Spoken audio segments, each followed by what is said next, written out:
Welcome to What That Means with Camille. In this series, Camille asks top technical experts to explain, in plain English, commonly used terms in their field. Here is Camille Morhart. So hello and welcome to InTechnology podcast. Today I have Ardy Arianpour on from SEQSTER, and I'm going to let him define what the company does. But we are going to be focused on digital health and personalized medicine or precision medicine. And Ardy can help us understand the difference and similarity between the two. Welcome, Ardy. Thanks so much, Camille, for having me here on your wonderful podcast. You're part of sort of digital health and unlocking data and de-siloing data in the digital health space. Can you tell us a little bit more about what SEQSTER does? SEQSTER is a healthcare technology company where we've pioneered the longitudinal health record for patients. We put the patient at the center of healthcare in order to disrupt or break down the silos, as you mentioned, from EMR, EHR data to your baseline genetic genomic data to your wearable medical device, remote patient monitoring data.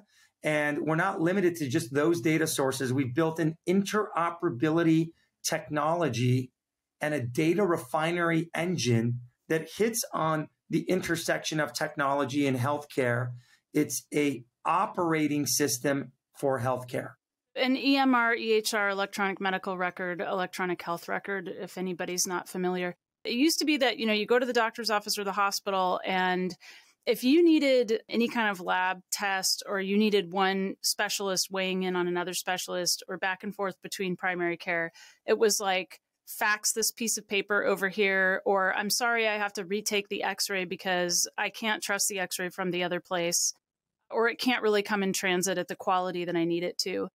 And now, not only are we looking at a time when those things can be transmitted efficiently digitally, but we're also adding on this concept of like remote monitoring. Can you just lay that foundation rather than how you're tackling it specifically, but what are all of the different ways that medical data can be collected digitally and transferred digitally today? I would first start off with just the foundation of data itself. Various different EMRs or electronic medical record systems, or EHRs, electronic health record systems, such as Epic, Allscripts, McKesson, Meditech, Practice Fusion. There's about 28 major ones in the United States. And one reason why our healthcare is so fragmented is because those systems don't actually talk to one another. When you're a patient or you're a physician or clinician and you're trying to deal with care coordination, it's very hard to get data from one system to another system if you're moving across the country or going to a specialist for the first time or whatever that scenario or intervention might be on the medical side. But more importantly, about 2.5 decades ago, there was something that was passed called HIPAA. And HIPAA is a law that the P within HIPAA stands for portability. But they never actually made the data portable. So what SEQSTER did out in 2016 when we founded the company, we had this idea of bringing together all of your health records from one place, all of your DNA data from another place, all of your medical device data or your Garmin watch and your Apple Watch data that don't talk to one another because of that same interoperability issue into one place, and visualize that data for the patient and caregiver. This by accident fell in our lap, and we created what some of your listeners probably know in the fintech world as mint.com for your finances, where you're able to see your Wells Fargo, Bank of America student loans, and you see your net worth. Well, we asked the question at SEQSTER, what about your net health? And so we created the mint.com for healthcare. But instead of you bringing together, obviously, your banking information, which is just zeros and ones, and that's not that hard technically to do. Our engineers cracked the code on this interoperability problem where these systems don't talk to one another. And we built a data refinery on the back end that standardizes and harmonizes all of the ICD-9 and ICD-10 and all of those codes that are within our medical system. So did the systems not talk to each other because they had some sort of incentive not to, because they were trying to keep the records separate? Or did they not talk just because they were doing their own thing and there was no special incentive to talk to each other? I wouldn't say it was on purpose, but I also wouldn't say that the health systems did not go above and beyond their pay grade, I guess you could say, to collaborate to make it easier for patients. And that's why in the US, we have this interoperability issue where McKinsey, the big consulting company, has estimated anywhere between a $35 to $40 billion ballooning annual problem for healthcare. I think it's much higher than that. I don't know what the current figures are, but that's because there's been hundreds and millions of medical devices that have been launched in the last decade. There's been hundreds and millions of wearables that have been launched. Those things don't even talk together. There's new medical practices, doctor clinics, dermatology offices, optometry offices that don't talk to the health system. It's very fragmented. So Ardy, if I'm a patient and I'm accessing my dashboard through a portal or something, does this cost me anything? Doesn't cost you money. How do we make money is probably the better question. It's subsidized.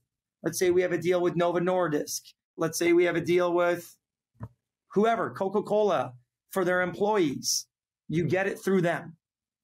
However, when I first started, we built the direct-to-consumer application, and we pivoted after Bill Gates actually called me, and he told me, you guys have an operating system. This isn't a platform.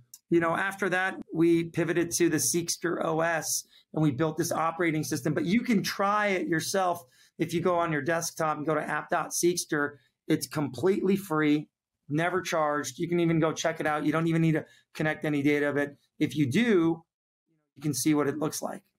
So I want to look at sort of, well, at least what I would consider for many people would be kind of the scary side of what you're talking about. I know even I wonder, I have this sort of health watch situation, and I also wear my regular one a lot of the time, old school. When you're starting to talk about collecting data even while I sleep, or looking for like heart arrhythmias, or even like ergonomic tracking kinds of data that could be collected through like what I'm doing on my PC, and that's being gathered. Even if I have control over it, it's being gathered, it's being aggregated, and then there's a potential for that to be shared across health providers, across technology companies, across maybe even insurance.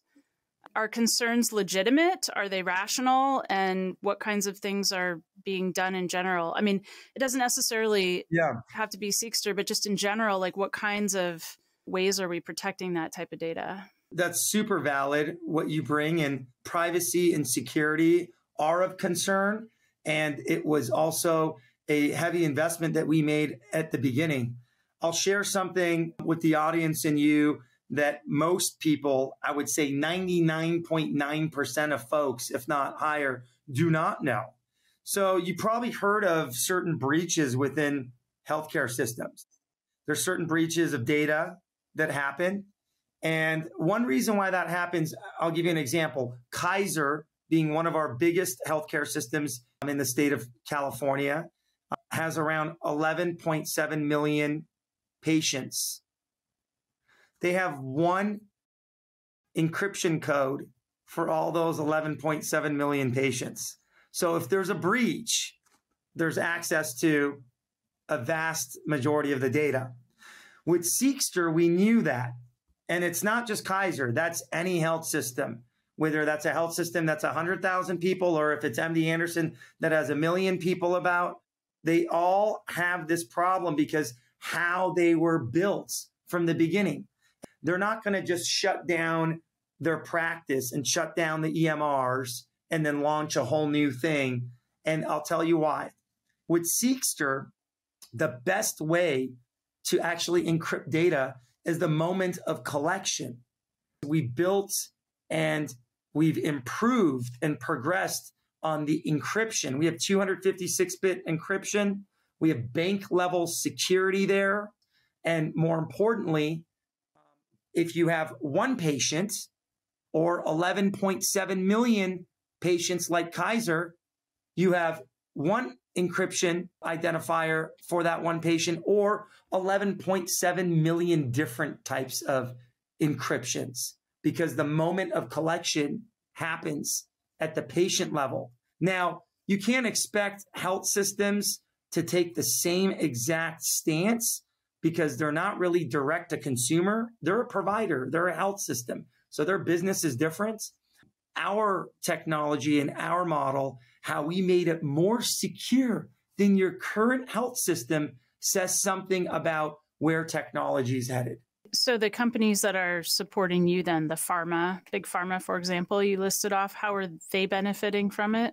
They're using it as a patient engagement tool for all their clinical trials to advance precision medicine, to advance personalized medicine, to advance drug development. So the patient gets something back within the trial, meaning they get to track and monitor their health data, and the patient gets to give consented data to that trial. Is the ultimate goal kind of this predictive medicine or just health monitoring? And are you going to use AI to kind of look for patterns and trends? We are definitely interested in, doing the right things with AI. There's a lot that can be done within healthcare because of physician burnout, patient burnout, and just finding certain things that you couldn't find before. There are current examples, such as when you go get a colonoscopy, there's a live clinician, a GI doc, looking at your colon, and they can miss things. AI might find something that that person missed with the naked eye. That's a great example of AI actually in medicine. And the reason being is because they're able to layer that AI on top of the data. This is happening also for breast cancer and breast screenings. There's multiple different examples of that within medicine and precision medicine. But when you're looking at the data, the more data you have, the more you can pump out, the more analytics and AI becomes more valuable. So there's been kind of a trend, or a little bit of a trend, toward AI using distributed models in the healthcare space, like federated learning, where we can say, okay, hey, patient data can remain literally in the hospital where it was collected through that imaging system. And then we'll use aggregators and go train central models. But your data, your raw data, health data, never leaves the location, never goes into the cloud. And people cite that as a security priority. So it sounds to me like you're talking about the opposite, where you are aggregating all of this data. The raw data is leaving the places where it was collected, either your wrist or Fitbit style thing, or the hospital or the genome lab. Which model is going to prevail, or will it depend on the use case, or will they both grow? It's dependent on the use case. It's dependent on the disease. It's dependent on the patient. It's dependent on the caregiver. It's dependent on the person. All those things relate to, obviously, the use case. Is that going to change in the near future? I don't see that changing from our vantage points. Maybe some others do, and that's okay. But from our experience, it's completely dependent on the use case. What use cases do you think will remain distributed or federated, and which would be aggregated? Yeah, longitudinal data tracking, post-market surveillance. What's that? Your physician changes your drug for whatever reason. Maybe because it has better efficacy, maybe because it's better personalized for you, because now we have all this data and we can make better decisions based off the person, not just off of a pharma company selling us a brand name. Drugs should be personalized to you. Medicine should be personalized to you, but that can't really be unless you actually have a 360-degree view of a patient. And when you aggregate this data from multiple different sources, from multiple different providers that you've had within your care journey or patient journey, the intervention becomes a lot easier. It becomes a lot more clear, and decisions can be made a lot quicker too. One thing that I'm really fond of is I stand by the saying of health data is medicine.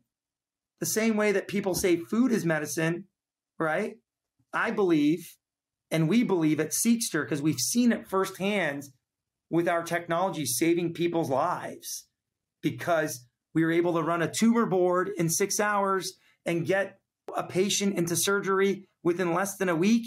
And then they were able to remove that 52-millimeter tumor out of their ascending colon and dodge cancer being metastasized. That's saving a life. So data, health data is medicine because of certain examples like that. And we see that across different use cases. For sure, oncology, it gets really complicated when you're going into dementia and Alzheimer's. And that's another big segment in the US that's, I think, is going to be the most growing disease in the next 2-3 decades because of our aging population. And there's a lot of silver tech, they call it, that's trying to solve those problems. But what they're forgetting is, how do you get all the data in a common form? I had personally 2 grandmothers that passed away due to Alzheimer's disease. How much is my data worth? What if I was able to share my data with your family? We're not related, but maybe my data can help your family because you guys might be going through the same patient journeys. So all this defragmentation of healthcare really affects a domino effect around, not just patients and the home and, everything, but overall just the well-being of our country. So do you think that there's a future for if I have sovereignty over my own data, even if a platform is collecting it or aggregating it for me, is there a space where I can monetize that? When we started SEQSTER, we wanted it to be all about consented data. Number one, it had to be about data ownership. So you own the data, we don't own it. And number two, it had to be, shareable in a transparent form.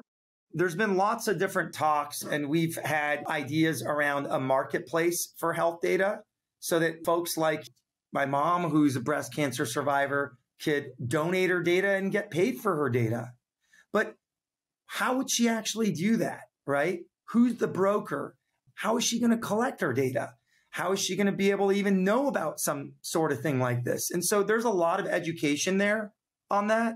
Everyone's kind of thinking about this around their health data. And the reason being is because they know that it's personable and they know that it's valuable.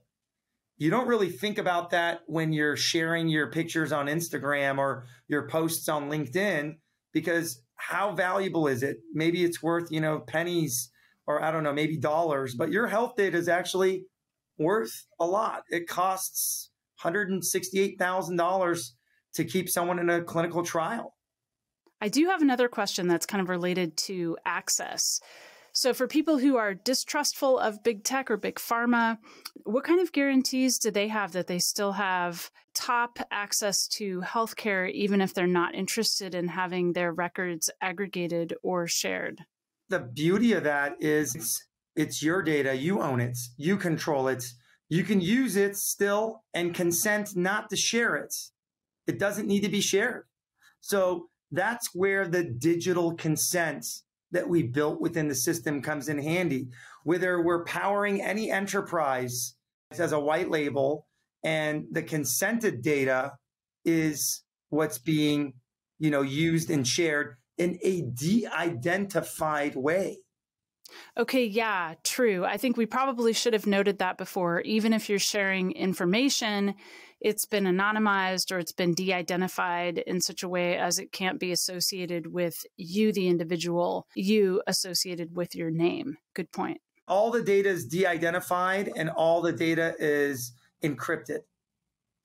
Thank you, Ardy Arianpour, CEO and co-founder of SEQSTER.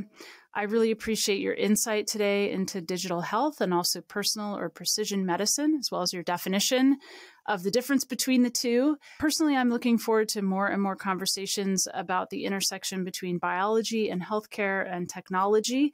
I think that this is really leading edge, cutting edge stuff that also comes with a certain amount of apprehension and ethics and privacy considerations. So I really want to make sure we carefully go through some of these conversations.